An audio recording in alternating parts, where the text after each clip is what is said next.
नमस्कार दोस्तों, स्वागत है नई वीडियो में। दोस्तों देखिए, आज इस वीडियो में हम लोग सेमेस्टर 2 FYUGP ठीक है VVU यूनिवर्सिटी का देखेंगे इंट्रोडक्शन टू टूरिज्म, यानी कि आपका सब्जेक्ट जो है hospitality and tourism management minor vocational, उसका एक इम्पॉर्टेंट क्वेश्चन देखेंगे। क्वेश्चन है दोस्तों कि पर्यटन को परिभाषित कीजिए, यानी कि इसका परिभाषा लिखिए, इसके स्वरूप, कार्य क्षेत्र, घटक और विशेषताओं का विस्तार से वर्णन करें। तो ये एक मोस्ट इम्पॉर्टेंट क्वेश्चन है और आपके एग्जाम में बहुत हर साल आएगा, ठीक है, हर बार पूछा जाता है। तो ये आप ध्यान रखिएगा और ये हर हाल में कर लीजिएगा। इसका प्लेलिस्ट बना दिया गया है पूरे चैप्टर का, ठीक है। आप जाइए वहाँ, model question paper, important question सब आपको मिलेगा, सिलेबस वगैरह सब हिंदी में। तो चलिए शुरू करते हैं। सबसे पहले आपको समझना है कि आखिर पर्यटन क्या होता है। देखिए, हम लोग इजी सा जितना भी देखेंगे इजी वर्ड में देखेंगे, अच्छे से समझेंगे, बहुत ही आसान तरीके से, ताकि आपका एग्जाम में आए तो आप लिख सके। तो देखिए, पर्यटन एक ऐसी गतिविधियां हैं जिसमें लोग आराम, मनोरंजन या अन्य व्यक्तिगत उद्देश्यों के लिए अपने घर से दूर किसी दूसरे जगह पर यात्रा करते हैं और वहां अस्थायी रूप से रुकते हैं।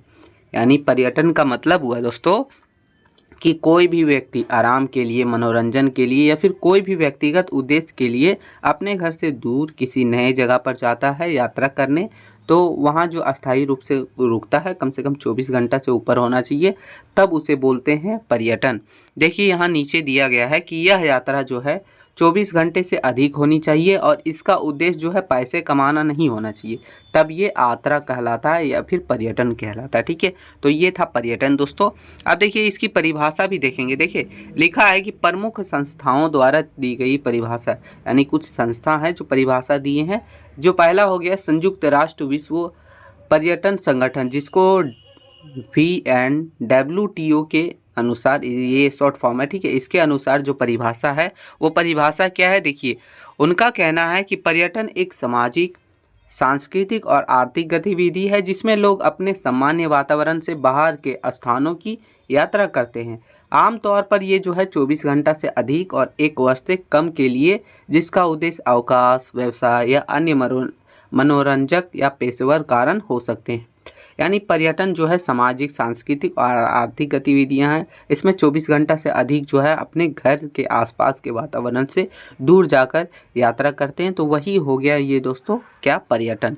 और देखिए, एक और परिभाषा दिया गया है किसके द्वारा, तो देखिए वो है हंजिकर एंड क्रैफ्ट, ठीक है, हंजिकर एंड क्राफ्ट के द्वारा दिया गया है। ये बोल रहा है कि पर्यटन उन घटनाओं और संबंधों का योग है जो किसी स्थान की यात्रा और ठहरने से उत्पन्न होता है, ठीक है, जहाँ यह ठहरना अस्थायी होता है और इसका उद्देश्य आय अर्जित करना नहीं होता, यानी कमाना नहीं होता, तब ये पर्यटन कहलाता है। तो ये था पर्यटन दोस्तों। पर्यटन का मतलब ये हुआ। अब हम लोग नीचे देखेंगे, इसके घटक वगैरह हर एक चीज़ एक एक करके देखेंगे, ठीक है। देखिए, पहला हो गया, हम लोग यहाँ देखते हैं, ये है मनोरंजन और अवकाश। तो देखिए दोस्तों, हम इसका स्वरूप देखेंगे, ठीक है। सबसे पहले देखेंगे स्वरूप, यानी कि पर्यटन कितने प्रकार के होते हैं, कौन कौन से स्वरूप हैं। तो पहला हो गया जो है मनोरंजन और अवकाश पर्यटन, ठीक है। यह सबसे आम स्वरूप है जिसमें लोग आराम, मनोरंजन और आनंद के लिए यात्रा करते हैं। तो ये हो गया पहला, ठीक है। दूसरा हम लोग का जो स्वरूप है दोस्तों, वो है व्यावसायिक पर्यटन, यानी कि व्यवसाय से रिलेटेड। यह यात्रा व्यापार और पेशे से संबंधित उद्देश्यों के लिए की जाती है, जैसे कि बैठकें, सम्मेलन और सेमिनार वगैरह। तो ये हो गया व्यावसायिक पर्यटन, ठीक है। ये भी स्वरूप ही है किसका, पर्यटन का। तीसरा है सांस्कृतिक पर्यटन, जिसमें किसी स्थान के सांस्कृतिक, ऐतिहासिक और कलात्मक पहलुओं का अनुभव कराना शामिल है, जैसे कि संग्रहालय हो गया, स्मारक हो गया, ऐतिहासिक स्थल कोई हो गया। तो ये हो गया सांस्कृतिक पर्यटन। अब आगे हम लोग का दोस्तों स्वास्थ्य पर्यटन, यानी कि जो चिकित्सा से रिलेटेड हो, स्वास्थ्य यानी कि चिकित्सा देखभाल या स्वास्थ्य और कल्याण से संबंधित सेवाओं के लिए यात्रा की गई हो, पर्यटन किया गया हो, उसे बोलते हैं स्वास्थ्य पर्यटन। फिर आगे हो गया हम लोग का दोस्तों धार्मिक या तीर्थ यात्रा पर्यटन। इसमें देखिए, कोई धार्मिक स्थल हो सकता है, वहाँ यात्रा करना, इसी को बोलते हैं धार्मिक या तीर्थ यात्रा पर्यटन। आगे है खेल पर्यटन, जिसमें किसी विशेष खेल कार्यक्रम को देखने, जैसे कि क्रिकेट वगैरह, या फिर उसमें भाग लेने के लिए यात्रा शामिल हो। जैसे मान लीजिए आप क्रिकेट वगैरह देखते हैं, तो कहीं देखने के लिए आप चाह रहे हैं, तो वो भी एक पर्यटन का ही रूप हुआ, ठीक है। या फिर खेलने के लिए जा रहे हैं, तो वो भी एक पर्यटन का रूप हुआ, ठीक है। आगे हम लोग का दोस्तों पाक कला पर्यटन, इसमें किसी क्षेत्र की विशिष्ट व्यंजनों और पाक कला का अनुभव लेना शामिल है, यानी कि पकवान वगैरह का अनुभव लेना, ठीक है। तो उन सभी के जो अनुभव लेना शामिल है उसी को बोलते हैं पाक कला पर्यटन। तो ये सभी स्वरूप हैं पर्यटन के। अब हम लोग इसका कार्य क्षेत्र देखते हैं। कार्य क्षेत्र यानी कि काम कहाँ से कहाँ तक करता है, काम में क्या क्या चीज़ ज़रूरत पड़ती है, ठीक है। तो देखिए पर्यटन का कार्य क्षेत्र बहुत व्यापक है, यानी कि बहुत ही बड़ा है। इसमें वे सभी सेवाएं और उद्योग शामिल है जो एक यात्रा अनुभव को संभव बनाते हैं, ठीक है। कौन कौन से शामिल है, तो सबसे पहला हो गया परिवहन। देखिए परिवहन में हो गया, आप यात्रा करने जाते हैं तो हवाई जहाज, ट्रेन, बस, कार, क्रूज जैसे साधनों से यात्रियों एक स्थान से दूसरे स्थान तक पहुंचते हैं, यानी कि परिवहन बहुत ज़रूरी है किसमें, पर्यटन में। फिर दूसरा हो गया दोस्तों अवकाश, सॉरी आवास है, अवकाश नहीं है, आवास है। आवास मतलब हो गया घर, यानी रहने का जगह, जैसे कि होटल हो गया, लॉज हो गया, गेस्ट हाउस हो गया, रिसोर्ट हो गया, या फिर कैंप साइट जैसी रहने की व्यवस्था प्रदान करना, उसी को अवकाश सॉरी आवास बोलते हैं, ठीक है। फिर आगे है दोस्तों हम लोग का भोजन और पेय, यानी कि पीने या फिर खाने का, जैसे कि रेस्तरां, कैफ़े और अन्य खाद्य सेवाएं प्रदान करने की जगहों को जो है ज़रूरी होती है पर्यटन में, उसी को बोलते हैं भोजन और पेय। आगे है मनोरंजन और गतिविधि, यानी पर्यटकों को आकर्षित करने के लिए मनोरंजन के साधन जैसे कि थीम पार्क, टूर, स्थानीय कार्यक्रम या फिर खेल वगैरह आयोजित किया जाता है, ठीक है। तो ये सभी है कार्य क्षेत्र। फिर अन्य सेवा में क्या है, शॉपिंग है, गाइड सेवाएं हैं, यात्रा पैकेज जैसी संबंधित सेवाएं रहती है। देखिएगा आसपास शॉपिंग की गाइड रहता है एक तो, जो आपको बताता है, वो भी सेवा मिलती है आपको। साथ ही साथ यात्रा पैकेज, देखिएगा बहुत सारे पैकेज निकालते हैं, यानी कि इतना पैसा के अंदर आपको घुमा फिरा के पहुंचा दिया जाएगा, तो ऐसा भी पैकेज निकाला जाता है। तो ये सभी सेवाएं कार्य क्षेत्र में आता है इसके, पर्यटन के। अब इसके कुछ घटक हैं। घटक देखिए 5 तरह के हैं, ठीक है। देखिए लिखा है कि पर्यटन उद्योग मुख्य रूप से 5A घटकों पर आधारित है, यानी ए से, यानी कि 5 घटक है जिन्हें सामूहिक रूप से जो है पर्यटन मिश्रण भी कहा जाता है। पहला हो गया ए से, यानी अट्रैक्शन, यानी कि आकर्षण, ठीक है। 5A है जिसमें पहला ए है आकर्षण, अट्रैक्शन।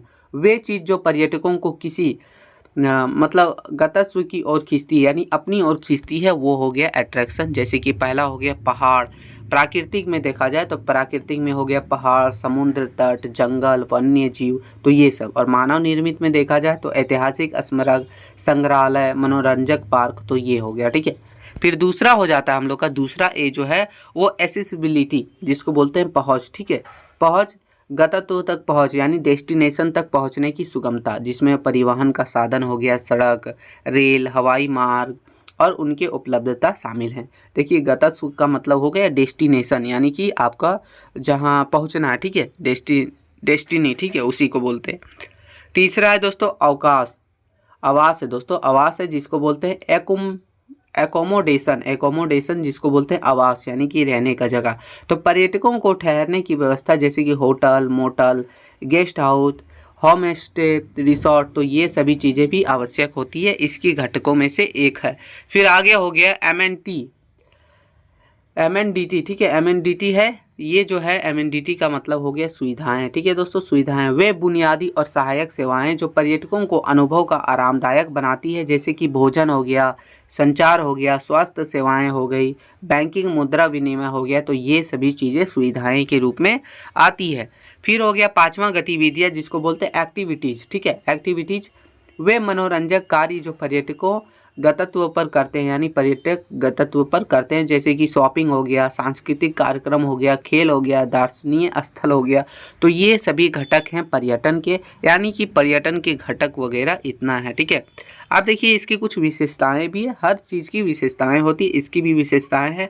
जैसे पहला विशेषता हो गया अनुभव है, सम्मान नहीं। इसका मतलब हो गया कि आप पर्यटन को अपने हाथ में नहीं ले सकते, यह केवल अनुभव करने की चीज़ है, जैसे कि खुशी या आराम देखने की चीज़ है, ये सब चीज़ करने की है, लेकिन उसे आप जो है अपने हाथ में नहीं ले सकते, ठीक है।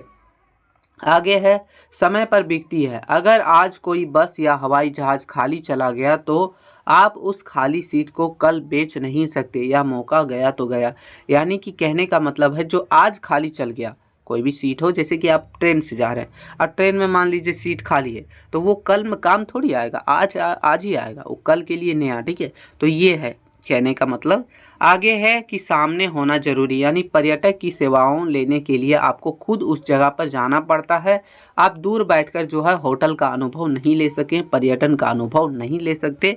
ठीक है, तो ये है। ठीक है, आगे दोस्तों हर बार अलग मज़ा, यानी कि एक ही जगह पर दो लोग या आपके ही दो बार अलग अलग तरह का अनुभव हो सकता है या फिक्स नहीं होता। यानी कि मान लीजिए आप एक जगह गए, कोई भी जगह ले लीजिए, ठीक है, वहाँ गए और आप अकेले गए थे तो थोड़ा कम मज़ा आया। आप मान लीजिए 4 दोस्तों के साथ गए तो थोड़ा ज़्यादा मज़ा आया। तो ये अलग अलग मज़ा आ सकता है, अलग अलग, ये कोई निश्चित या फिक्स नहीं है। ठीक है, आगे 5वां कुछ सब कुछ शामिल, यानी कि यहाँ सिर्फ घूमना नहीं है, इसमें सफ़र करना है, रुकना है, खाना पीना है, देखना है, यानी कि सब कुछ शामिल होता है। ठीक है, फिर आगे दोस्तों छुट्टी और मौसम का असर। देखिए जब छुट्टी होती है या मौसम अच्छा होता है तभी लोग ज़्यादा घूमने निकलते हैं। ठीक है, और 7वां हो गया दोस्तों कि आय की, देश की आय। देखिए देश की अर्थव्यवस्था में भी इसका बहुत बड़ा योगदान रहता है, क्योंकि देश के लिए पैसे कमाने और बहुत लोगों को काम देने का अच्छा साधन है ये पर्यटन। ठीक है, आप थोड़ा सा देख लेते हैं, इसमें निष्कर्ष वगैरह तो हमने लिखा नहीं है, अगर आप चाहें तो लिख सकते हैं, वैसे कोई ज़रूरी भी नहीं है, लेकिन लिख देने से क्या होता है एग्जामिनर अच्छा मार्क्स देता है। तो ये आपका पहला क्वेश्चन था जिसमें हमने देखा पर्यटन की परिभाषा, पर्यटन के स्वरूप, पर्यटन के घटक, पर्यटन की विशेषताएं, यानी कि हर एक चीज़ पर्यटन से रिलेटेड आके अगर एग्जाम में आ जाए तो आपको ये लिख देना है। ठीक है, अब हम लोग मिलते हैं नेक्स्ट वीडियो में। ठीक है, आप प्ले लिस्ट पर एक बार विजिट करके ज़रूर देखिएगा। मिलते हैं नई वीडियो में दोस्तों, तब तक के लिए जय हिंद मित्रों।